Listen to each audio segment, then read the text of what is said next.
Hi there, I'm Em. Welcome to the Professionals Recovery Room. In the last episode, we talked about layoffs.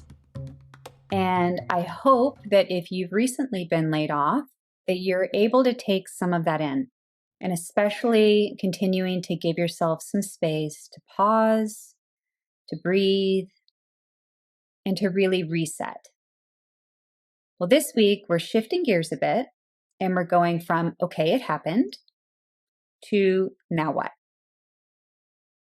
And I know you might still be feeling super overwhelmed, maybe still uncertain about the future, or maybe even that it's just so unfair, which is totally valid.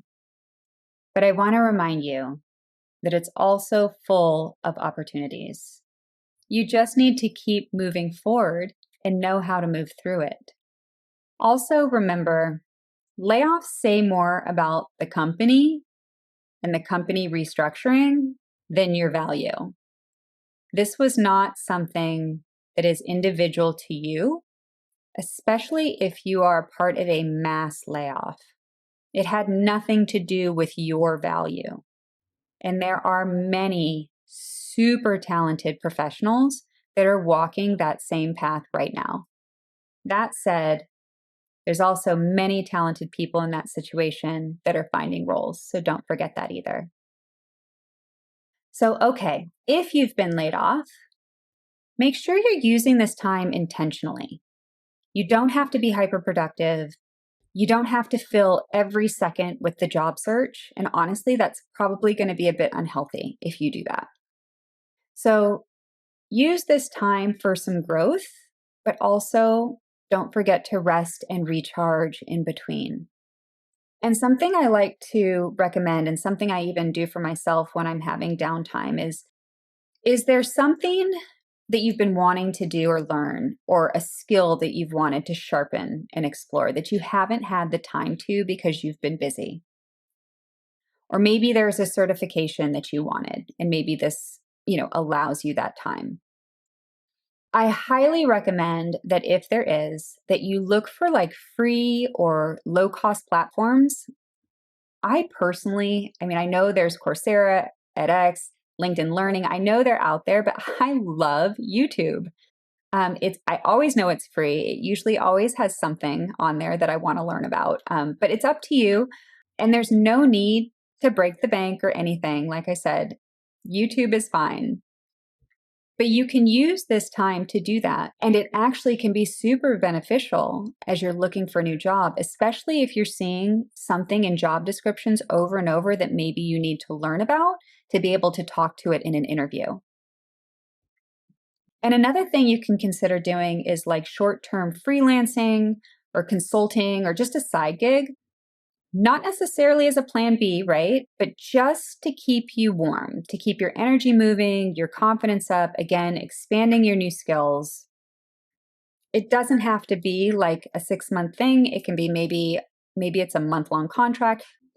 But these are all really helpful, and you can also add these to your resume as additional experience. You can also start volunteering. And I actually volunteer for a local dog rescue that does fostering. And they have positions that they're posting all the time. So even if you're on like the Facebook groups, or sometimes you can find them on some of the job postings for volunteers. But if you find a role that actually is in an area that is related to what you want to do long term, it's a great way to gain experience. And they do everything from like administrative work to customer service work to social media work. There's a ton of things that those folks are looking for that is just volunteer. They don't have the funds to pay for it, but it's going to expand your skill set. And it's going to fill some of those gaps on your resume. So instead of just saying you haven't been working, this is a great way to fill that section in after your last position with new skills, with things that are super relevant to the job that you're applying to. Another good thing to do in the meantime, and I love to do this, I think it's extremely valuable, is doing some visualization. So sitting back and actually taking the time to think about, what does success look like to you in 5 years? If you had the perfect work-life situation, whatever that is, In 5 years, what would that look like to you? And there's no right or wrong answer. And just let your imagination flow. As you do this exercise, you can get clear on what you actually want. So, is it more flexibility? Is it a better manager? Is it that you want a better team where you feel safe and seen? It can be anything, right? Maybe it's more money, maybe it's more free time, whatever it is. And then once you visualize that, let those answers guide your job search. And let those answers guide what you're doing in the meantime. Again, through any of the activities, any skills that you would need to get there, any networking that you need to be doing. Whatever it is, let that visualization, that idea of where you want to be in 5 years start to guide you in your strategy. And then I want to end really quickly just with your resume, because obviously your resume is super important. Hiring managers are going to see this before they see you, right? So I don't want to get too deep in the process of updating your resume because there's a lot of resources already out there for that. But I do want to hit on some of the most, I would say, important ones to me. And that would be, first of all, focusing on outcome versus value. So using phrases like streamlined onboarding, saving 10 hours a month, or improved client satisfaction by X%. Being able to honestly say those things shows what you did. It shows your value to the company, not just your responsibilities. And you might not have one of these for every job that you have, and that's okay. There are years when I don't have the actual metrics.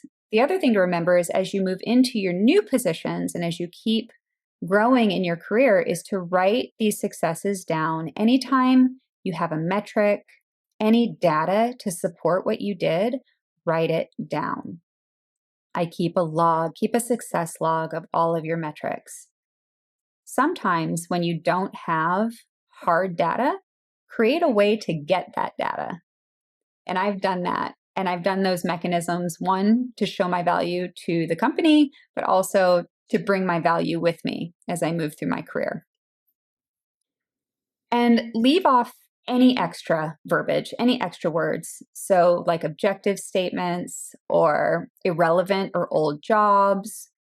Just remember that a recruiter spends an average of 6 seconds before they decide whether or not they're going to move forward with that resume. So make your words count. And then keywords matter.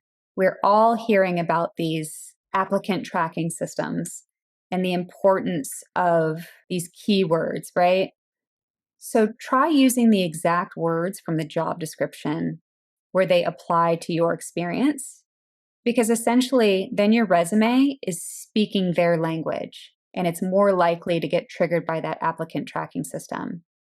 And again, just as I mentioned earlier, if you've done anything during your layoff that is relevant to the positions that you're applying to, or even just shows your ongoing forward momentum, like learning, volunteering, or creating, go ahead and include it. It's going to show your tenacity. It's going to show that you rise up to the challenge, that you're resilient, and that you're not afraid to keep going. And this is something that can be really beneficial to a hiring manager. So to close out, just some final words. Yes, a layoff is a huge disruption, but it's also a chance to reset. You have a chance to realign with what matters to you, and you get to decide what that is. And don't underestimate the power of small, steady steps forward. It just takes one foot in front of the other. That's all. And don't forget, you're not rebuilding from scratch because you have all of this experience that you've already gained, right? And if you don't, start building it now. It's not too late. And in the next episode, we're going to be talking about what happens after you land the job, starting strong in that new role, and how to avoid getting burned out into your fresh start. Thanks for joining. See you next time.